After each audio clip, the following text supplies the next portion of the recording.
Hello again, you guys. Welcome back to the channel. It is Comic Kid here again, and today we have another Spider-Man action figure review for y'all. Now, I have a feeling there might be a lot of these back-to-back in the next few weeks. We'll kind of see. It all kind of depends on Sideshow's shipping.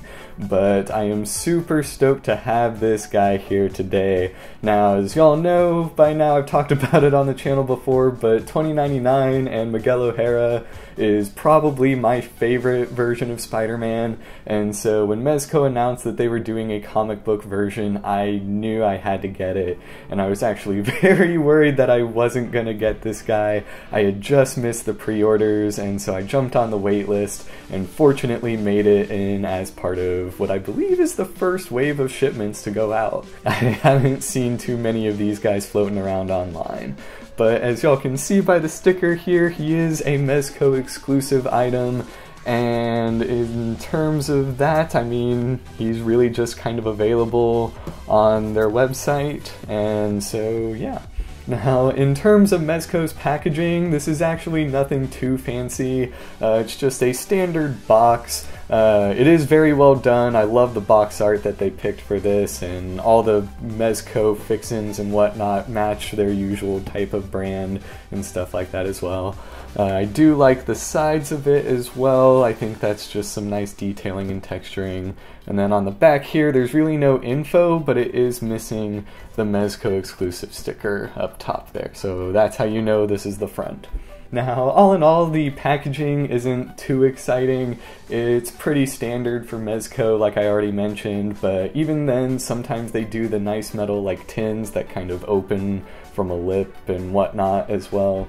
And so I do think it could be a little bit more exciting, but it's the box art, it's the packaging. I'm not here to grade it on that. I'm here to see the figure. So without any further ado, we will go ahead and crack this guy open. Alrighty now, you guys, here he is in the standard plastic sleeve that Mezco comes with, and right off the bat you can see he comes with a ton of accessories. Mezco's known for having a bunch of hands and high quality accessories as well. They really are essentially just 6-inch or 12th scale versions of Hot Toys. And for higher end collectibles, Mezco is definitely one of those brands that you can usually rely on to do a phenomenal job.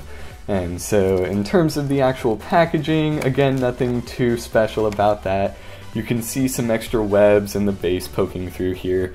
You also have the grabby arm for display purposes there as well. And so yeah.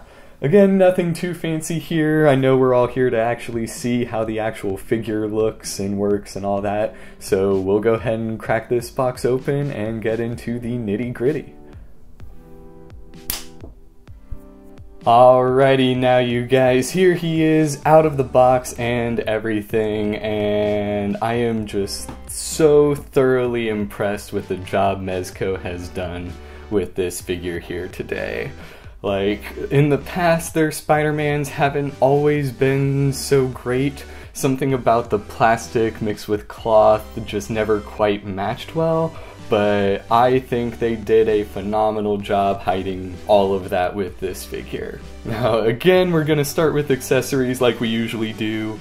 I just wanted to get my initial thoughts out of the way right then and there. So, to start, one of the most impressive things he comes with is none other than this giant web piece here.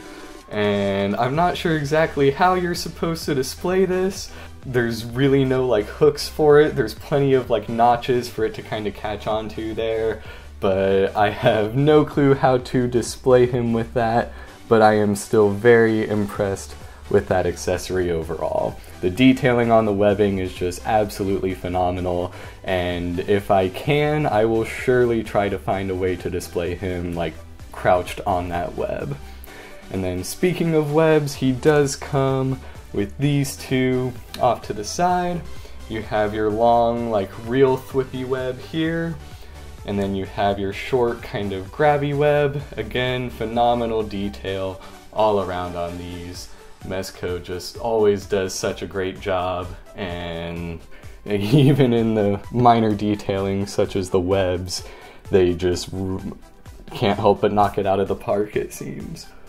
Now, on the other hand side, you do have more traditional grabby webs. This one's a bit thinner than that one, so if you want something not so overbearing and a bit sort of longer as well, you have this one. And then, of course, you obviously have your, like, web ball type web almost. And again, phenomenal detailing on these all around as well. Now, to get into the hands. Now, I'm gonna leave them where they're at in the video just for convenience sake, but I will throw some photos up here and talk about each and every set for you guys. To start from the left to the right, he does have some grabby hands. With this, you can have him holding a web or any sort of like smaller object, phone, knife, gun. They're not exactly trigger fingers, but they are the closed grip hands. Now, basically everything else is a like open palm type hand, and I'm certainly not complaining. But for starters, you have some kind of like softer open palm ones.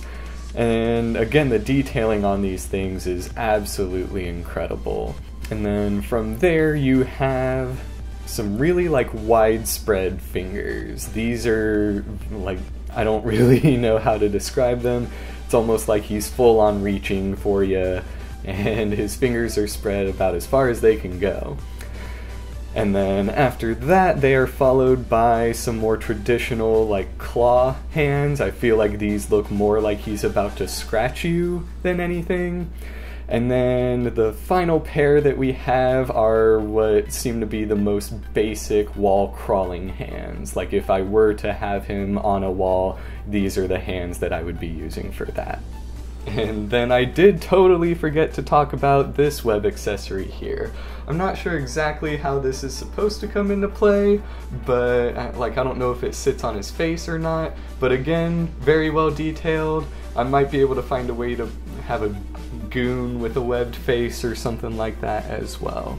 But there is that. Now next up we actually have Lila, and this is a very, very detailed bit that Mezco has chosen to include here. For those of you who don't know, Lila is basically the AI that 2099 uses in the future and all that, and she is very useful, but she is depicted as a hologram here, and I just love how intricate this is all around. You can really see the grooves that simulate the hologram. She does look electronic, but she also looks very human at the same time. Even the wristband itself is just so wonderfully sculpted, and so if anything, that is probably my favorite accessory. I likely won't use it, but I just think Mezco did a phenomenal job with that. And then on the other hand, you do have a basic one without her. And you do see this with 2099 sometimes as well, but there's just a little bit of blue speck there. And so yeah, you don't really need too much explanation with that. I might leave that displayed on him just for whatever reason, but again, totally an optional accessory, and I love that they included that. It is a bit more of a recent accessory as well. It wasn't until the Peter David run from like 2018 or so, maybe even 2017, where we started to see Lila. And then last but not least, in terms of accessories, we have the Miguel O'Hara heads. This one is the fully unmasked one, and I gotta say they did a really, really solid job of this one too. It looks like Miguel O'Hara without looking like a specific artist's interpretation, and I usually don't leave the unmasked versions of my figures on the shelf, but they're still nice touches to have. And then last but not least, we have a partially unmasked screaming face. Now, I'm not really sure why Mezco decided to go for this one. It's certainly a well-detailed accessory. I just love how the pattern continues on from the normal mask, but really the detailing actually in the mouth is also stellar. So again, probably won't leave that head on, but it's still nice to have. And now for the moment you have all been waiting for. We are ready to talk about the figure himself. And to start off with the sculpt, I think they did a really solid job all around. I don't know if this is reuse of the regular Spider-Man sculpt, but regardless, it fits the build for him. The stitching is hidden very well. Obviously you can see it on the back there, but again, you're not going to really display Spider-Man 2099 with his back turned to you. And if you do, then I'd be a little confused. But the general sculpt for him is fine all around. But like I mentioned earlier, Mezco really succeeds in blending the plastic sculpt with the actual fabric. And this is certainly one of their more seamless figures to do so. With the other ones, especially like their Symbiote and Classic Spider-Man, you don't really hide that as well. I don't know if it's just their designs or if just Mezco's gotten better. But in regards to this figure especially, it is really smooth in that transition. Now, in terms of like paint, not really a lot of paint to go around on this guy. The head is really where you get most of it, and obviously the fins there as well. But I mean, it's really solid. With Mezco, you can usually expect much higher quality, and you don't really get a lot of paint slip-ups or anything like that as well.